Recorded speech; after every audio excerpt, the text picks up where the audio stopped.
सभी को जय भीम। मायमावली हिंदी समाचार में आपका स्वागत है और मैं हूं शेख इस्माइल। दर्शकों, आज बाबा साहेब अम्बेडकर की जयंती के निमित्त सभी मायमावली के दर्शकों को और आप तमाम मायमावली देखने वालों को आज जयंती की मुबारकबाद देता हूं, उनके जन्मदिन की मुबारकबाद देता हूं। दर्शकों, किसी कवि ने और किसी लेखक ने लिखा है कि अगर मैं बाबा साहेब की अगर तारीफ करने लग जाऊँ तो बताइए मेरे हाथ में आप क्या सुनें। तो कहा गया, उस कवि ने इतने प्यारे अंदाज में लिखा कि अगर समंदर को शाही बना दो और आसमान को वर्क बना दो और जितनी भी ज़मीन है उसको किताब बना दो, लेकिन बाबा साहेब की तारीफ में ये ज़मीन ख़त्म हो जाएंगी, समंदर की शाही ख़त्म हो जाएंगी और जो पन्ने आसमान को बना दिया गया था वो भी ख़त्म हो जाएगा। लेकिन मैं बाबा साहेब के शान में लिख नहीं सकता, क्योंकि बाबा साहेब के हम भारतवासियों पर इतने सारे एहसानात हैं। क्योंकि बाबा साहेब जिस वक्त जन्म हुआ था बाबा साहेब का, तो इस देश का जो तख्ता है, इस देश की जो भविष्यवाणी है और इस देश की जो तकदीर है वो सुनहरे अल्फाजों में लिख दी गई। अगर बाबा साहेब संविधान के निर्माता है, बाबा साहेब संविधान के बादशाह है, कलम के बादशाह माने जाते हैं। अगर वो इस वक्त हमारी तकदीर यानी जिस तरह से लिखा गया है, अगर वो बाबा साहेब अगर संविधान नहीं लिखा करते थे, नहीं लिखते थे, तो हमारी जो तकदीर है, हमारा जो व्यवहार है वो जानवरों से भी बदतर हुआ करता था। लेकिन बाबा साहेब ने इंसान को इंसान के ढांचे में रखकर, महिला को महिलाओं के ढांचे में रखकर उनको समानता का अधिकार देना, ये बाबा साहेब हमारे लिए एक बहुत बड़ी बात है।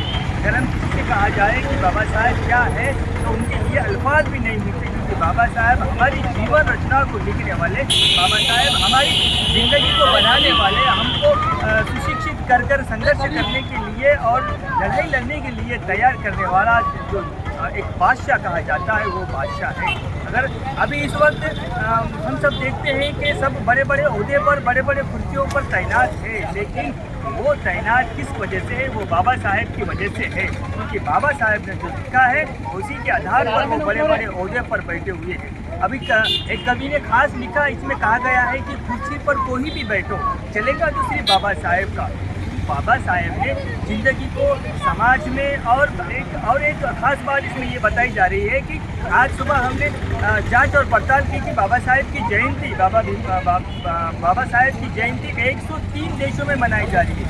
भारत देश में नहीं, बेला शहर में नहीं, बल्कि बाबा साहेब की जयंती पूरे विश्व में यानी 103 देशों में जयंती मनाई जा रही है और बड़े गाजे बाजे के साथ, धूम धड़ाके के साथ में और बाबा साहेब के विचारों के साथ में ये जयंती मनाई जा रही है। धन्यवाद। आगे भी विजुअल हम बताते रहेंगे आपको कि बेला शहर में किस तरह से बाबा साहेब की जयंती मनाई गई। शांतिपूर्वक लोग आए, बाबा साहेब के शान में कुछ बातें कहें और उसका आनंद और बड़े उत्साह के साथ में आज जयंती मनाई गई। धन्यवाद।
बीजेपी पार्टी अध्यक्ष ठिकाणी धूपदीप प्रज्वलित करीत आहेत। सर यांनी सुद्धा या ठिकाणी यावं आणि पुष्पाने अध्यक्ष फजूरा खान सर यांनी सुद्धा या ठिकाणी येऊन पुष्पाने अभिवादन करावं।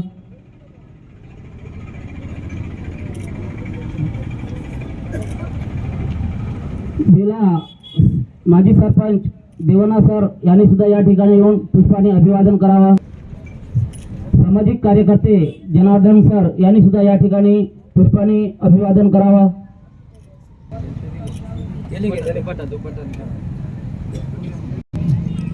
आमचे वरिष्ठ देवताळेजी सर यांनी सुद्धा या ठिकाणी पुष्पाने अभिवादन करावं.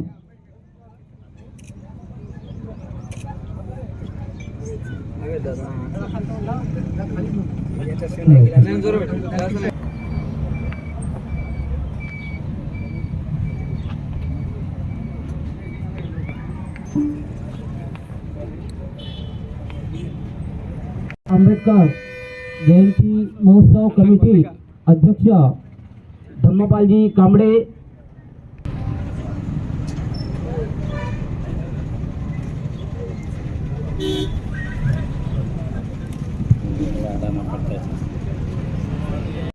माझा भीम होता, माझा भीम होता, माझा भीम होता.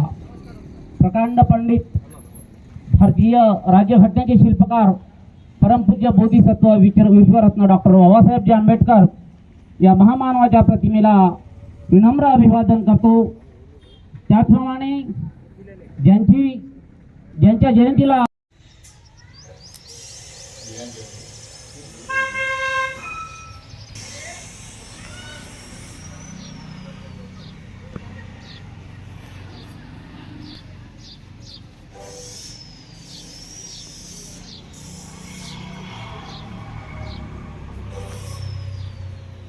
महेश भाई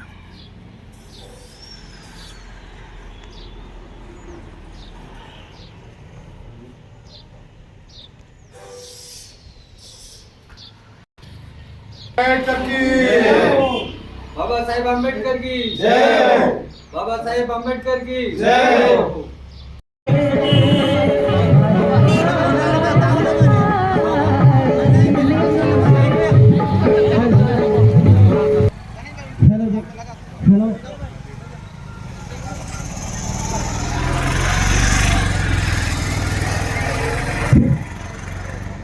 तुझाच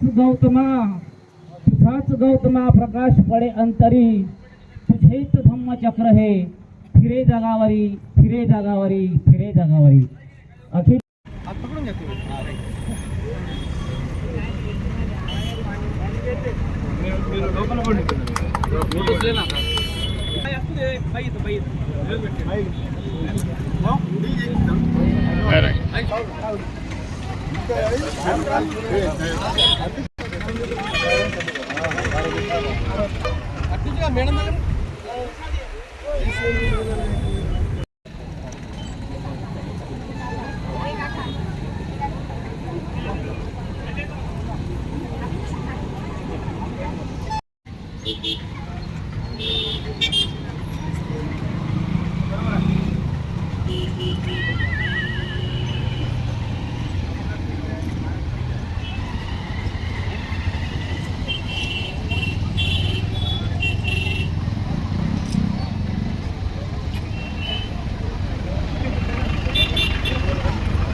पंचशील ध्वजांचा विजय असो, विजय असो, विजय असो.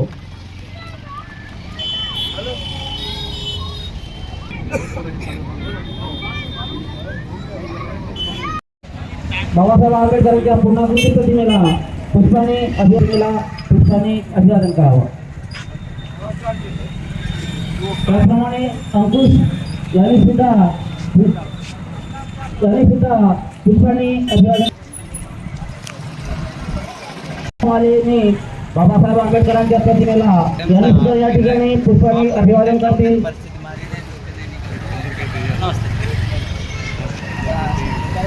रामोजी भरकाडे यांनी सुद्धा आपले प्रेरणास्थान भगवान बुद्ध आणि बाबासाहेब अनिलजी गुणवार सर यांनी सुद्धा करावं.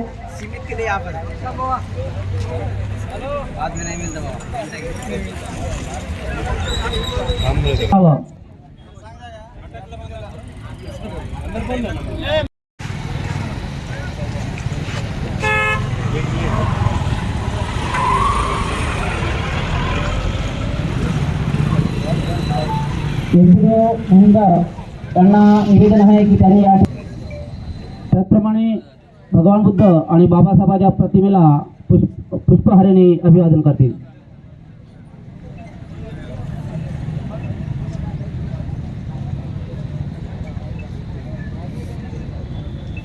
విజయసో విజయసో విజయసో.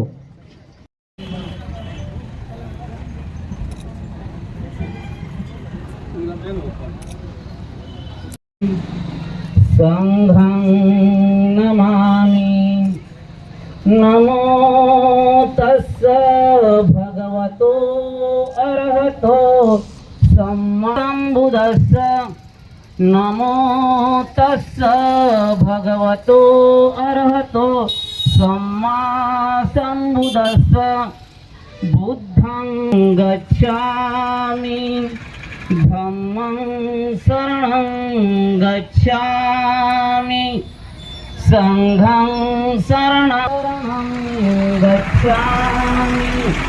ద్వితీయం ధమ్మం శరణం గచ్ఛామి తృతీయంపి ధమ్మం శరణం గచ్ఛామి తృతీయంపి సంఘం శరణం గచ్ఛామి.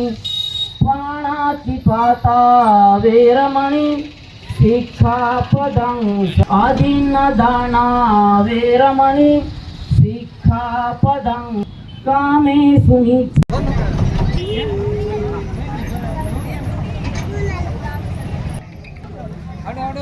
आणि एक एमपीसी बाजीरावजी.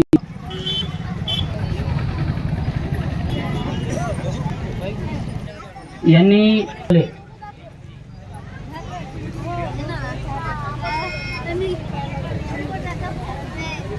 सगळ्यांना माझा जय भीम.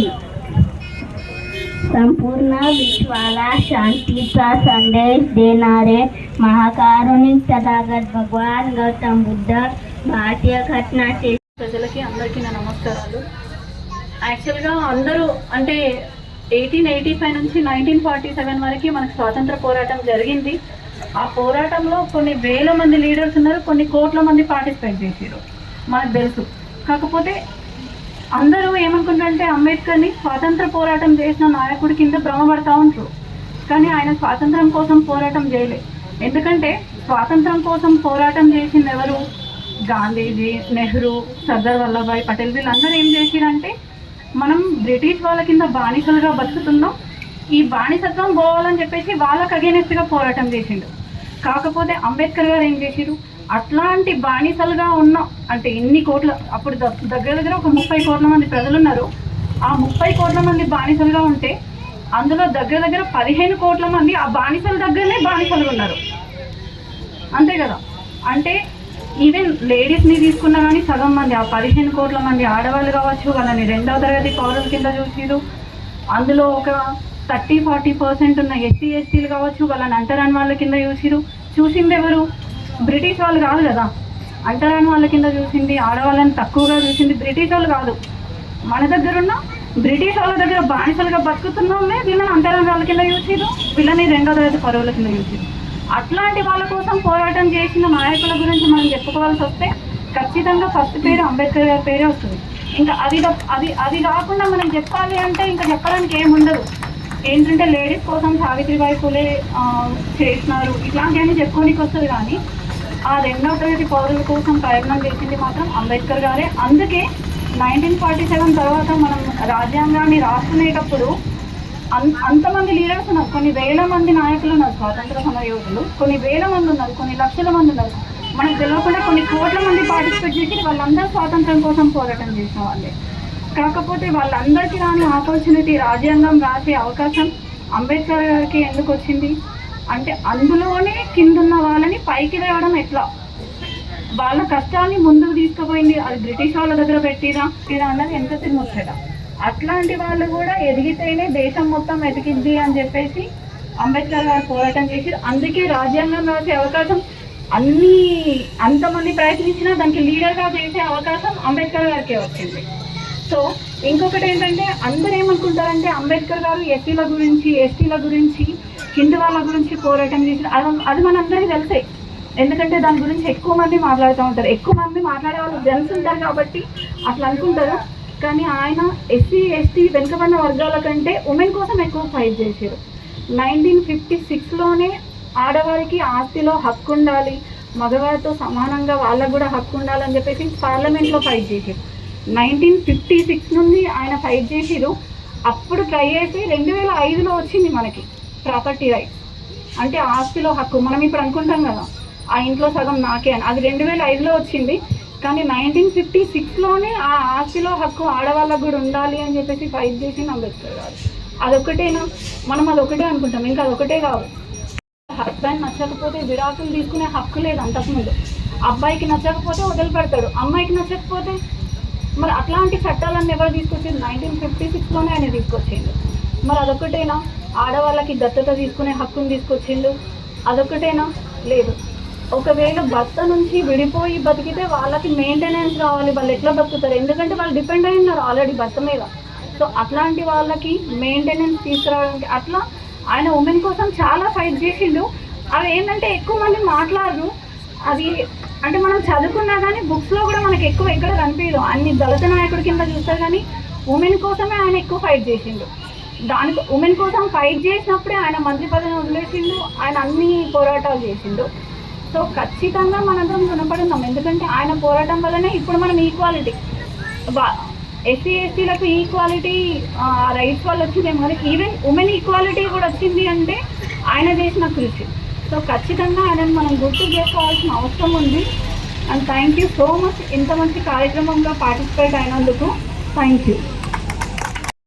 ఉన్నటువంటి ఎస్ఐ మేడం గారు, రాజకీయ నాయకులు ప్రతి ఒక్క నమస్కారం తెలియజేస్తూ, మరి 14 అంబేద్కర్ జయంతి 132వ జయంతి సందర్భంగా మరి అంబేద్కర్ గారు రాజ్యాంగాన్ని రచించి మరి రాజకీయంగా ఈరోజు మేము ఈ స్థానంలో ఉన్నామంటే నిజంగా అంబేద్కర్ గారి యొక్క దయా దాశనాల వల్లనే ఈరోజు మనము ఈ యొక్క సర్పంచ్ కానీ ఎంపీటీసీ జడ్పీటీసీ లెవెల్ ఉన్నామంటే వారి యొక్క దయతోనే ఉన్నాము. కాబట్టి వారు చెప్పినది చదువుకుంటేనే మరి మనకు భవిష్యత్తు ఉంటుంది. మరి చదువు పైన ఎంత వారు మన కష్టపడ్డారో, మరి యొక్క రాజ్యాంగాన్ని రాయడానికి వారు చేసినటువంటి కృషి కష్టం చాలా ఉంది. కాబట్టి మనకు రాజ్యాంగం గురించి తెలుసుకునే అవసరం ఉంది, రాజ్యాంగంని చదవాల్సిన అవసరం ఉంది. కాబట్టి వారు చేసినటువంటి సేవల్ని మనం ఎప్పటికీ మర్చిపోము. కాబట్టి ఇలాంటి అంబేద్కర్ జయంతిలు మనము జరుపుకొని ప్రతి ఒక్కరికి వారి యొక్క సేవలను మనము వాళ్ళకి తెలియజేయాలి. మరి అవకాశం ఇచ్చినటువంటి అంబేద్కర్ మెమోరియల్ అందరికీ నా యొక్క ధన్యవాదాలు. इतिहासात शून्यातून केली सुरुवात, अमर झाले इतिहासात. आंबेडकर असेल त्यांचं नाव, आपल्या सगळ्याचे असेल भीमराव. आज दिनांक 14 एप्रिल डॉक्टर बाबासाहेब यांची जयंती आहे. डॉक्टर बाबासाहेबांचा जन्म 14 एप्रिल 1891 रोजी गावात रामजी यांच्या घरी भीमाईच्या सारे चकनाचूर झाले. आले किती गेले सारे चकनाचूर झाले, पण मया भीमाचे तेज आजही दिसते सूर्यासारखे. बाबासाहेबांना आपण महामानव म्हणतो आहे, कारण त्यांनी मानव जातीचा उद्धार केला. पाणी पिण्याचा अधिकार दिला, मंदिरात जाण्याचा, शिक्षण घेण्याचा, भाषण देण्याचा, नोकरी करण्याचा, मतदान करण्याचा अधिकार दिला, स्वतंत्रपणे जीवन जगण्याचा अधिकार दिला. म्हणून करुबाई म्हणतात, आपण खातो त्या भाकरीवर बाबासाहेबांची सही आहे र. आपण खातो त्या भाकरीवर बाबासाहेबांची सही आहे र. बाबासाहेबांनी सर्व काही करोडोपती अब्जपती लोक त्यांची जयंती नाही म्हणतो. आपण आपल्या आई बाबाची जयंती आपल्याला माहित नाही, पण आंबेडकरची करत आहोत. कारण का? त्यांच्या मनात तळमळ होती लोकांबद्दल, जनतेबद्दल तळमळ होती. माझा देश कसा असला पाहिजे, माझे बांधव देश बांधव कसे असले पाहिजे, ते कसे सुधारले पाहिजे, त्यांनी शिक्षण कसं घेतलं पाहिजे, याबद्दल आंबेडकरच्या मनात तळमळ होती. आणि निस्वार्थपणानं स्वतःचा संसार वाऱ्यावर सोडून जनतेच्या संसारातील जे महात्मा होऊन गेले त्यापैकी आंबेडकर सर्वश्रेष्ठ होते. कारण आंबेडकरांनी भारताची राज्यघटना लिहिली म्हणजे मामूली गोष्ट नाही. त्याला 2 वर्षापेक्षा जास्त दिवस लागले घटना लिहायला. कारण त्यात असा उद्देश केला, न्याय, स्वतंत्र आणि समता सगळ्याला मिळाला पाहिजे. हे नसेल. माझे बंधू आणि भगिनीनो व सर्वच आंबेडकरवादी सर्वांना माझा जय भीम. बंधूनो, आपल्याला माहीत आहे, डॉक्टर बाबासाहेब आंबेडकरचं चरित्र तर सर्वांना माहीत आहे, सांगण्याची काही जरूरत नाही. आजकाल पहिल्या वर्गापासून तर 10व्या वर्गात सर्व शिक्षण आहेच. तर आपल्याला माहीत आहे डॉक्टर बाबासाहेब आंबेडकरांनी काय केलेलं आहे. कारण त्यांनी शिक्षण घेऊन आज त्यांनी आपलं भारताचं संविधान लिहिलेलं आहे. हे एक मोठं मान आहे. कारण देशात खूप शिकलेले होते पण आपल्या डॉक्टर बाबासाहेब आंबेडकर सारखे नव्हते. म्हणून त्या कमिटीने त्यांना नेमले गेलेले आहे की हे संविधान ही डॉक्टर बाबासाहेब आंबेडकरच लिहू शकते, म्हणून त्यांना नेमले गेलेलं आहे. कारण जो व्यक्ती ज्या लायकचा असतो त्यांनाच ते पद मिळते आणि तेच काम त्यांना दिले जाते. त्यासाठी आज आपण पाहत आहोत देश जर चालत आहे तर संविधानामुळे चालत आहे, नाही तर संविधान नसतं तर आज देशाचे तुकडे झाले असते. म्हणून बाबा डॉक्टर साहेब आंबेडकरांना आज जयंतीच्या निमित्ताने आज मला इथं 2 शब्द बोलण्यासाठी आचरित केले, त्याबद्दल मी त्यांचा आभार मानतो आणि माझे 2 शब्द समाप्त करतो. जय भीम. ఆటంకాలు ఎదుర్కొని ఈరోజు రాజ్యాంగం రాయడం జరిగింది. చాలా గొప్ప కారణం. ఈ రాజ్యాంగం వల్లనే మనం ఈ ఓటు హక్కు ద్వారా మనం ప్రతి ఫలాలు పొందడం జరుగుతుంది. అప్పుడు ఓటు హక్కు కావాలంటే భూమి శిస్తు ఉండాలి, లేదంటే ఇల్లు ట్యాక్స్ ఉండాలి. ఇది అందరి దగ్గర సాధ్యం కాదు. అలాంటి ఏబీ లేకుండా ఇవి అన్నిటినీ తొలగించి ఈరోజు ప్రతి ఒక్కరికి ఓటు హక్కు కల్పించినట్టు గొప్ప మహానుభావుడు బాబాసాహెబ్ అంబేద్కర్ గారు.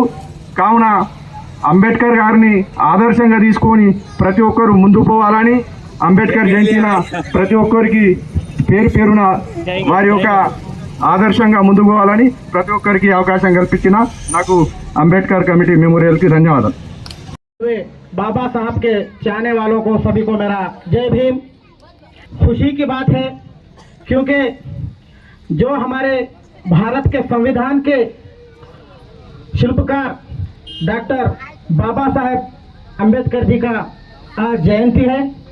इसी जयंती के शुभ अवसर पर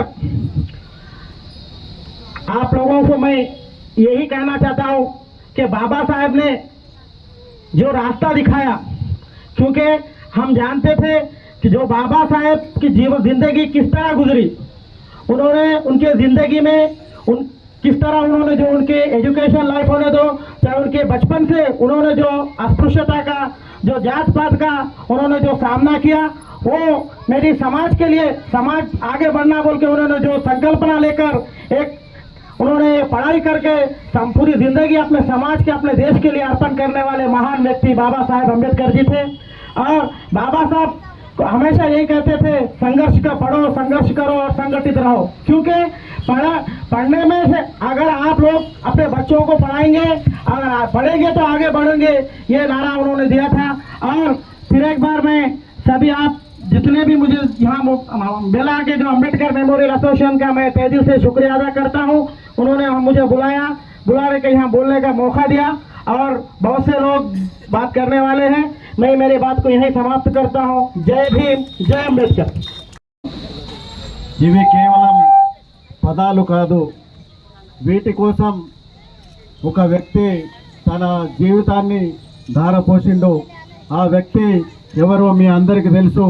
భరతమాత ముద్దు బిడ్డ, రాజ్యాంగ నిర్మాత డాక్టర్ బాబాసాహెబ్ అంబేద్కర్.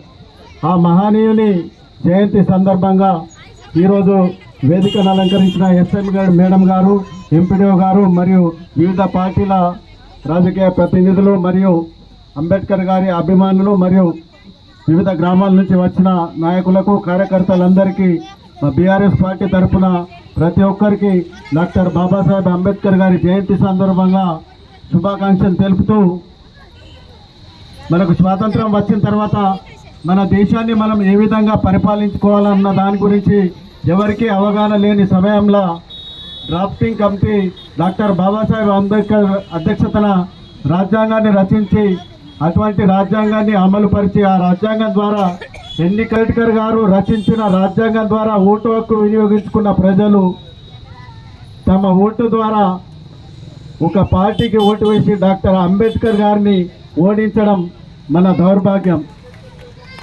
ఎందుకంటే అంబేద్కర్ని గనక ఒక దేశ ప్రధానిగా ఉంటే మన దేశం ఇంకా ఏ విధంగా, ఎందుకంటే అటువంటి ప్రపంచ మేధావి అతని చేతిలో రాజ్యాధికారం అప్పగించి ఉంటే మన దేశం ఇంకెటు ప్రయాణిస్తుండెను. కానీ కొన్ని వర్గాలు అంబేద్కర్ గారిని రాజ్యాధికారం రాకుండా అడ్డుకోవడం జరిగింది. అంబేద్కర్ గారు మహనీయుడు రచించిన రాజ్యాంగం ద్వారానే కేసీఆర్ నాయకత్వంలో మనకు తెలంగాణ సాధించుకోవడం జరిగిందంటే అది అంబేద్కర్ గారి పుణ్యమే. కాబట్టి ఈ సందర్భంగా మన తెలంగాణ సాధించుకున్నందుకు మహనీయుడు అంబేద్కర్ రచించిన రాజ్యాంగం ద్వారానే మనకు తెలంగాణ వచ్చింది. కాబట్టి ఆ మహనీయునికి నివాళులు అర్పిస్తూ మనం రాజ్యాంగంలో అంబేద్కర్ గారు కల్పించిన రిజర్వేషన్లు ఒకసారి మేధావులు ఆలోచించాలి. ఎందుకంటే రిజర్వేషన్లో ఇప్పుడు ఎస్సీ కానీ ఎస్టీ కానీ బీసీ మైనార్టీ ఏదైనా రిజర్వేషన్లు, ఉదాహరణకు ఎస్సీలో తీసుకుంటే రిజర్వేషన్ ద్వారా ఒక డాక్టర్ అయినా కలెక్టర్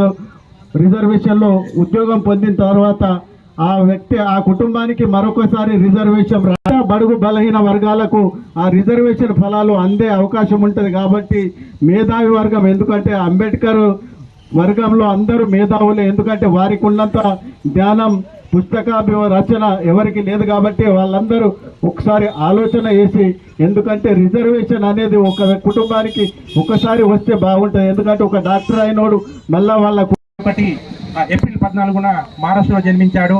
అంటే రామ్జీ భీంబాయికి 14వ సంతానంగా అంటే మారుమూల గ్రామంలో జన్మించారు.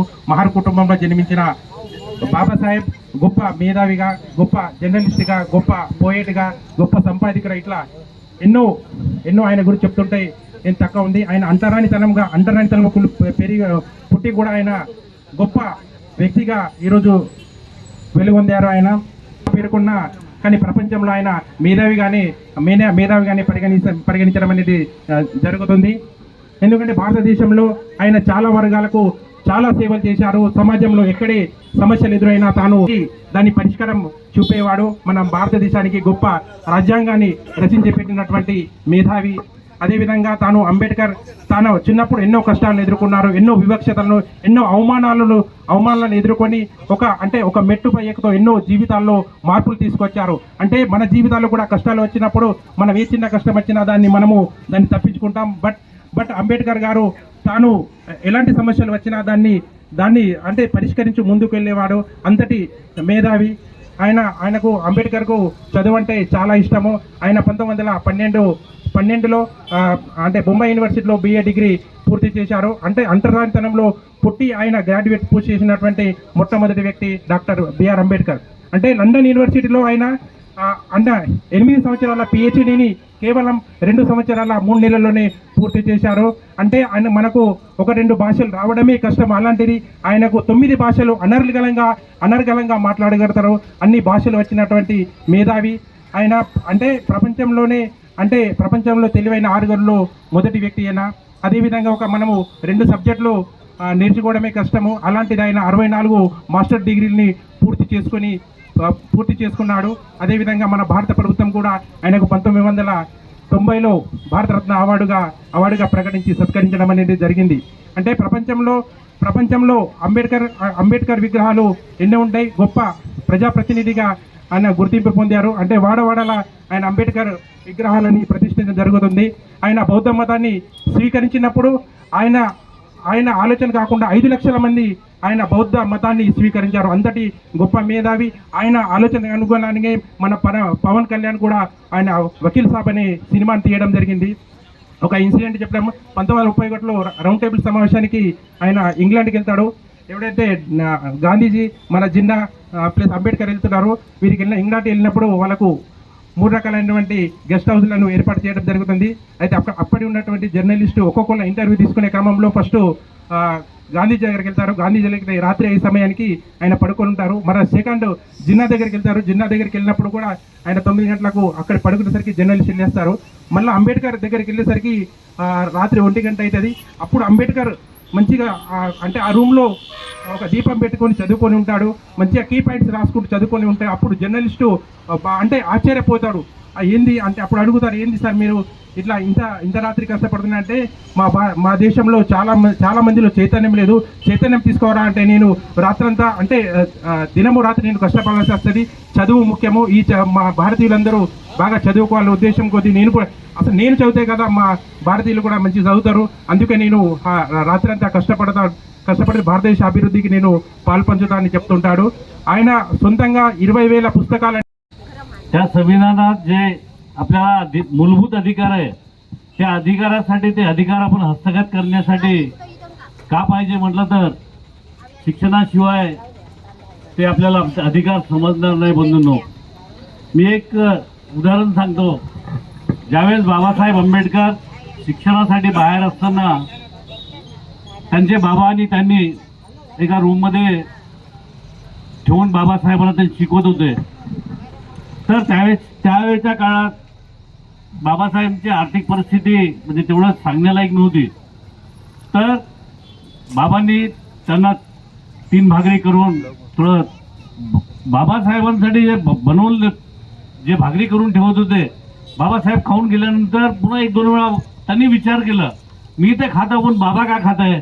बाबासाठी काहीच नाही ठेवून घेता. मला त्यांनी जेवण पूर्ण पोटभर देऊन त्यांनी उपाशी राहत आहे म्हणून ते त्यांच्या लक्षात आले. तेव्हा बाबासाहेबांनी बाबांना विचारलं, बाबा मग मला तर तुम्ही जेवण देत आहे, तुम्ही काय खाताय? म्हणता, बाळ तू एवढा शिक म्हणजे भूक म्हणजे जेव्हा तुला ह्या जगात सगळे ओळखू लागल तेव्हा माझी भूक मिटणार बेटा. तू चांगलं शिक्षण करून माझं नाव उच करून पूर्ण जगात माझं नाव तू ज्यावेळेस आणशील त्यावेळेस माझं भूक मिटते म्हणून म्हटलं होतं. म्हणजे त्याचा अर्थ का म्हटलं तर जर आपल्याला शिक्षण असेल त्या संविधानाच्याच मार्फतच आज आपण एका स्टेजवर आहोत.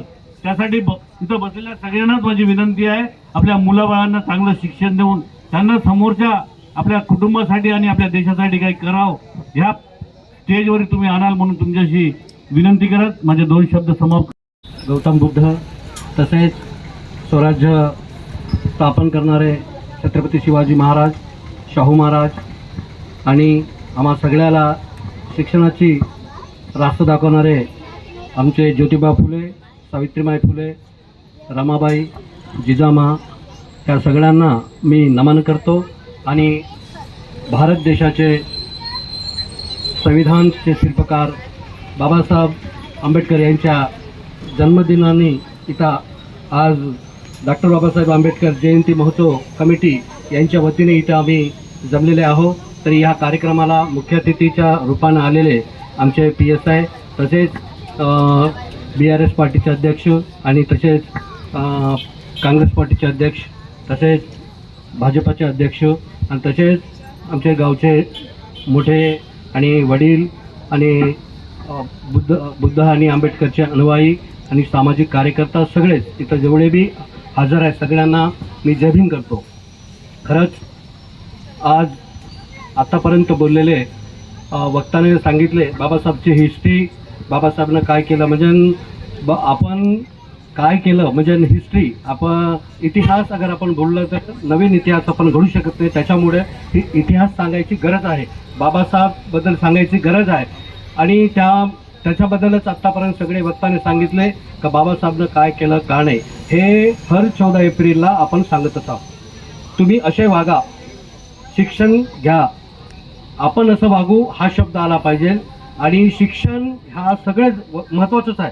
आजपर्यंत सगळं शिक्षण घेतलेलेच आहे. कोणी आता माझ्या खाल्लं तर घरी कोणी नाही शिकलेलं असं नसेलच. आणि बाबासाहेबचं संविधान म्हणा, बाबासाहेब म्हणा आणि आत्तापर्यंत मॅडमनं सांगितले एक नवीन गोष्ट आहे हिंदू कोड बिल. काल हिंदू कोड बिल ఈ హిందూ కోడ్ బిల్ వల్లనే మహిళలందరికీ కూడా మీరు చెప్పినంత కూడా న్యాయం జరిగింది. ఆ హిందూ బిల్ కోడ్ అయితే ఉందో అమలు కాకుంటే అదే బీసీ వాళ్లకు రాజ్యాంగంగా వాళ్లకు రిజర్వేషన్ ఇవ్వాలని ఆయన ఎప్పుడైతే ఫైట్ చేసిండో అప్పుడు ఆయన మంత్రిలో ఉన్నారు, న్యాయశాఖ మంత్రులు ఉన్నారు. అప్పుడు అది అమల్లోకి తీసుకురాకపోతే ఆయన మంత్రిని కూడా ఆ మంత్రిత్वाला पण त्यांना लात मारून दिले का जेव्हा मी न्यायशाखामध्ये आहे तेव्हा महिलांना न्याय नाही होत आणि BC लोकांना न्याय नाही होत असेल तर हे पदवी कशाला म्हणून त्यांना त्या पदवीला पण सोडून दिले. तर माझं म्हणणं असंच आहे, आजच्या कार्यक्रमाला तुम्ही आले सगळे सांगितले. तर या कार्यक्रमातून बाबासाहेबच्या जयंतीतून आज माझं म्हणणं एकच आहे का एवढे शिकले, बरेच काही शिकले, रिझर्वेशन पण SC ST मला सांगा, एकच तुम्हीच सांगा का ब्राह्मण माणूस नाही, कोणाची तुलना करत नाही मी, ब्राह्मण माणूस काय करते, కోమటని చేయాలి, వ్యాపారం చేయాలి, వృత్తిపరంగా ఎవరు అలా అలా పనులు చేయాలి. ज्याची काम आहे त्यानं केलं पाहिजे. कामावर चप्पल शिवला पाहिजे, बाया घरचं काम केलं पाहिजे, काही शेतीचं काम मराठा लोक केलं पाहिजे, मग सगळं हेच काम करायले का? मला सांगा, हेच काम करायले का सगळं? बामणाचा कोणी IAS झाला नाही का? कलेक्टर झाला नाही का? आणि कोणत्याचा माणूस इंजिनियर झाला नाही का? डॉक्टर झाला नाही का? आणि सगळ्या समाजचे माणसं कोणी काही झाले नाही का? मराठाचं फक्त ॲग्रिकल्चरच करत आहे का? त्यांचे कोणी काही झाले नाही का? मग रिझर्वेशन कोणाला भेटलं? SCला भेटलं, STला भेटलं, BCला भेटलं, OCला पण भेटलं. 50% OCला रिझर्वेशन जास्त कोणाला आहे? मग बाबासाहेब त्याच्या समाजाला द्यायचं असलं तर 50% SC STला दिलं पाहिजे असं. पण त्यानं का म्हणले का बाबा ज्यांची संख्या किती आहे त्या संख्येच्या अनुसार त्यांना रिझर्वेशन दिलं पाहिजे. बाबासाहेब आंबेडकर तर तेव्हाच म्हणलं का BCला रिझर्वेशन दिलं पाहिजे म्हणून. 340 आर्टिकल BCला जो रिझर्वेशन द्यावं म्हणले. नंतर 341 रिझर्वेशन STला आहे. नंतर 342 लास्टला SCला आहे. सर्वांहून जास्त तेव्हा 52% आहे म्हणले होते मंडली कमिशन. त्यावेळेला BCला त्यांच्या जनसंख्येच्या अनुसार त्याला दिलं पाहिजे म्हणून फाईट करणारा कोण आहे? बाबासाहेब आंबेडकरच होते.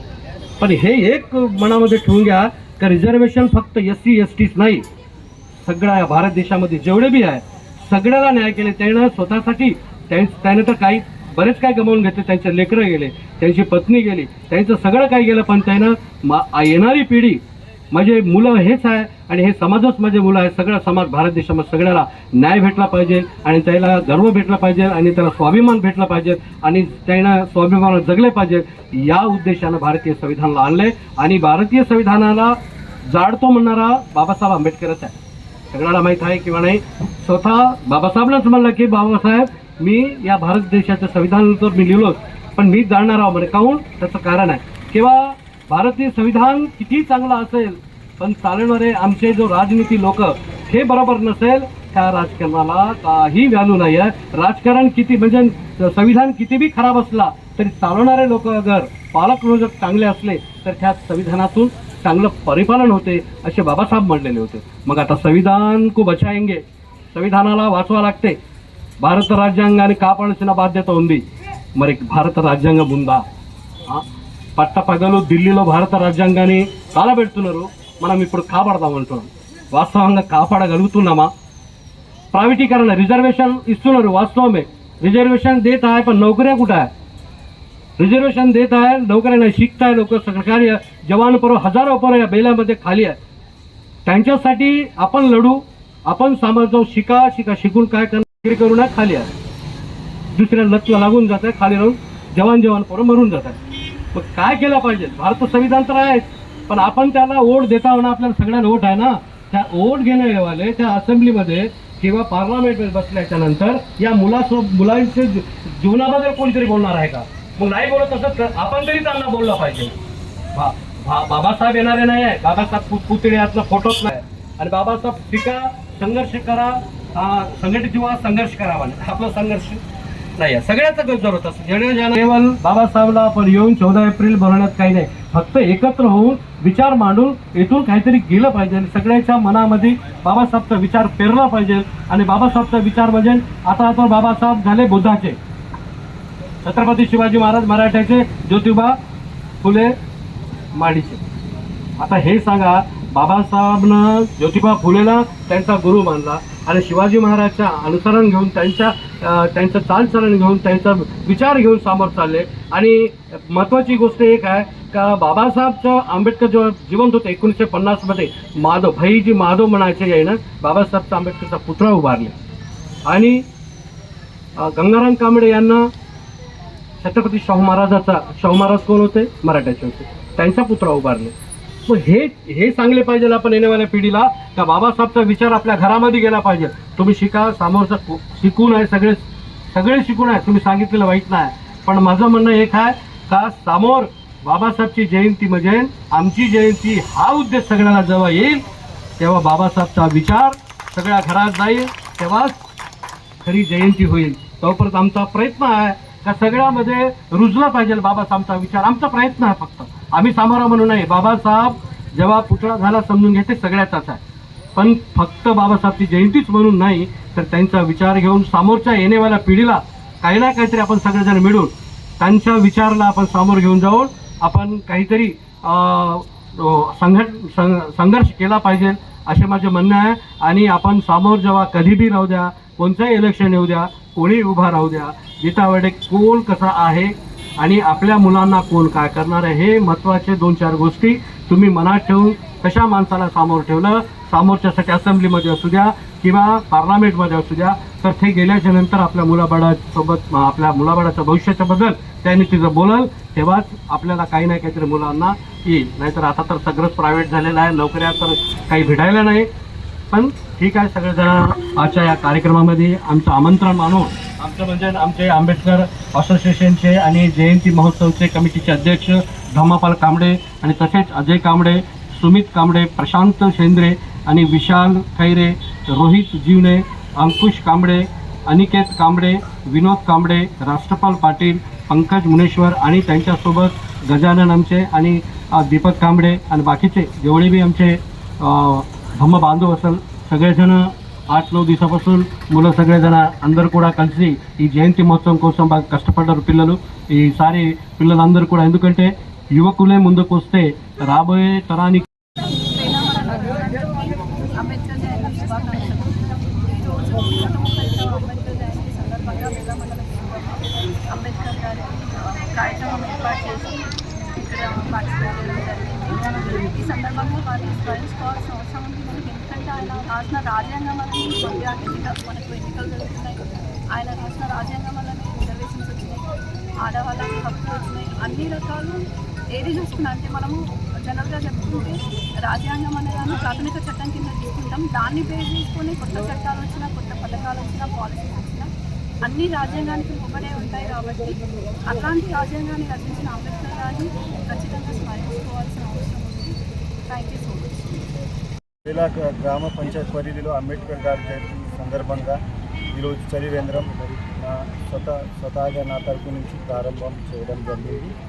నా వంతు ఎంత ఒక 5-6 క్యాన్లు కంపల్సరీగా డైలీ ఒక 45 డేస్ వరకు నా వంతు నేను జనాలకు పేదోళ్లకు తాపుతానని నేను ఈ అంబేద్కర్ జయంతి రోజు స్టార్ట్ చేయడం జరిగింది. భారత రాజ్యాంగ నిర్మాత బాబాసాహెబ్ అంబేద్కర్ జయంతిని పురస్కరించుకొని ఈరోజు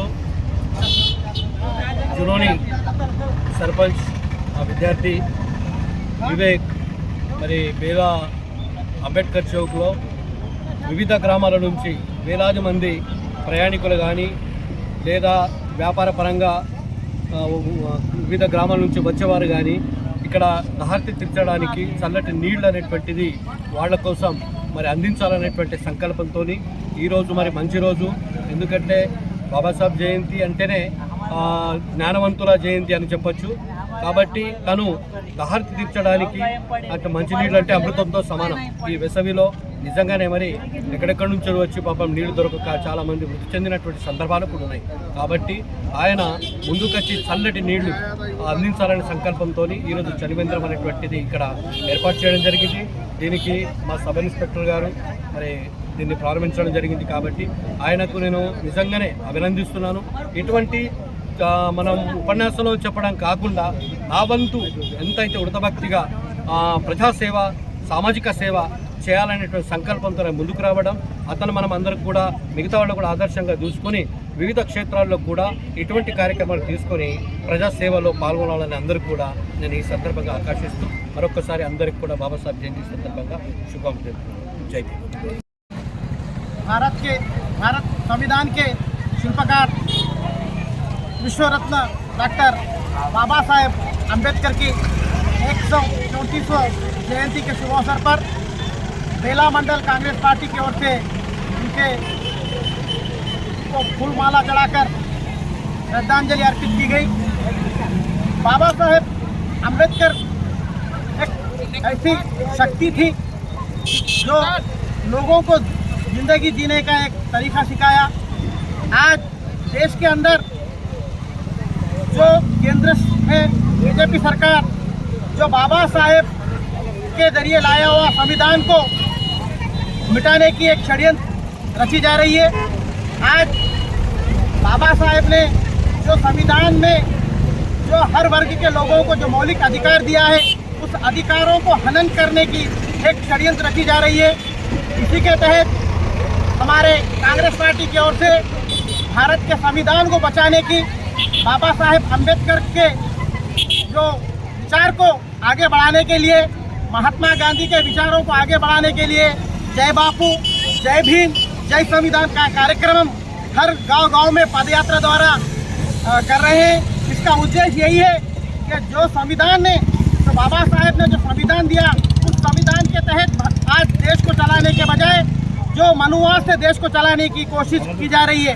हर जगह जगह पर अभी हाल ही में जो अमेंडमेंट बिल लाए, ये बिल जो लाए जो मुसलमानों को टारगेट कर मुसलमानों को ऊपर एक वर्ग को टारगेट कर उनको परेशान करने के लिए लाए। मैं ये पूछना चाहता हूँ, क्या ये बाबा साहेब जो संविधान में आर्टिकल 24 से लेकर 28 तक जो हर लोगों को जो मजहबी का जो फ्रीडम दिया, स्वेच्छा दिया, उस स्वेच्छा का हनन है? तो मैं आज जो बाबा साहेब के संविधान को बचाने के लिए, भारत के राज्यांग संविधान को बचाने के लिए बाबा साहेब के जो आशय को, जो उन्होंने जो लोगों को जो रास्ता दिखाया, उस रास्ते पर फिर से लाने के लिए जो हमारी कांग्रेस पार्टी का एक संकल्प हो रहा है। इसीलिए आज फिर एक बार मैं सभी बेला मंडल के वासियों को विश्व रत्न डॉक्टर बाबा साहेब जयंती की शुभकामनाएं देता हूँ। जय हिंद, जय कांग्रेस, जय कांग्रेस। బాబాసాహెబ్ అంబేద్కర్ జయంతిని సహకార సంఘంలో వేలా మరియు చుట్టాల సంఘంలో జరుపుకోవడం జరిగింది. ప్రతి వ్యక్తికి అంబేద్కర్ గారిని ఒక స్ఫూర్తిగా ఉండాలని, అలాగే మన రాజ్యాంగాన్ని నిర్మించిన అంబేద్కర్ గారికి ఈ 130వ జయంతిని మేము మన సంఘం సహకార సంఘం నుంచి ఘనంగా జరుపుకోవడం జరుగుతుంది.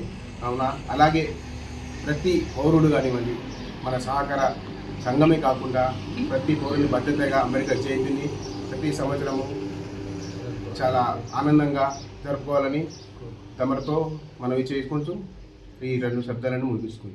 आंबेडकर यांची जयंती या ठिकाणी साजरी करण्यात आलेली आहे. बाबासाहेबांनी केलेले जे कार्य आहे ते खूप महान आहे. आपण त्याचं शब्दामध्ये वक्तव्य नाही करू शकत. त्यांनी स्वतःला झिजवलं, जसा दिवा स्वतः जळतो आहे आणि दुसऱ्यांना प्रकाश देतो आहे, त्याप्रमाणे बाबासाहेब स्वतः जळले आणि सगळ्या समाजाला त्यांनी प्रकाशित केलेला आहे. त्यांनी संपूर्ण जो समाज अंधारामध्ये गुंतलेला होता, या अंधारामध्ये गुंतलेल्या समाजाला त्यांनी एक प्रकाशाच्या याच्यामध्ये आणलेला आहे. त्यांनी शिक्षणाचा तर अधिकार दिला, परंतु जीवन जगण्यापासून तर संपूर्ण अधिकार आज आपण प्रत्येकजण स्वतंत्रपणे जीवन जगतो आहे, हा अधिकार सुद्धा त्यांनी आपल्याला दिलेला. आणि सगळ्यात महत्त्वाचं म्हणजे हा अधिकार कोणी हिसकावून घेऊ नये म्हणून त्यांनी या अधिकाराला संविधानामध्ये नमूद केलेला आहे. म्हणून आज कोणाची ताकद होत नाही की कुठल्याही वर्गातील लोक असू द्या, त्यांना आपण मागे करू शकतो किंवा त्यांचे अधिकार आपण हिसकावून घेऊ शकतो, हे होऊ शकत नाही. जोपर्यंत संविधान आहे तोपर्यंत सगळेजण स्वतंत्र आहे. याच्यासाठी प्रत्येकाला जर स्वतंत्र जीवन जगायचं असेल तर आपल्याला संविधानाला वाचवून ठेवणं हे खूप गरजेचं आहे. म्हणून मी सगळ्यांना हात जोडून विनंती करतो आहे की संविधान हे वाचलंच पाहिजे आणि संविधानाला आपण कसं वाचवून ठेवू शकतो आहे, संविधानामध्ये जे आपले हक्क आहेत ते आपण कसे चांगले ठेवू शकतो आबाधित, याच्यासाठी सगळ्यांनी प्रयत्न केला पाहिजे. धन्यवाद. जय भारतरत्न डॉक्टर बाबासाहेब आंबेडकर यांची 134वी जयंती या निमित्तानं सर्वांना मंगलमय कामना, मंगलमय शुभेच्छा देतो. आज जयंती करत असताना, जयंती साजरी करत असताना सर्वांनी एकात्मतेचं प्रतीक महत्त्वाचं आहे. कारण देश हा सर्वांचा आहे आणि समानतेचा अधिकार दिलेला आहे बाबासाहेबांनी. आणि उरलेल्या जो जयंतीचा खर्च आहे तो नाचू न करता वाचू जर जयंती साजरी केली तर गाव तिथे विहार तिथे वाचनालय आणि वाचनालय तिथे विद्यार्थी, त्याच्यामुळे हा देश सशक्त आणि प्रशस्त बनू शकतो, हेच माझी नम्र विनंती आहे.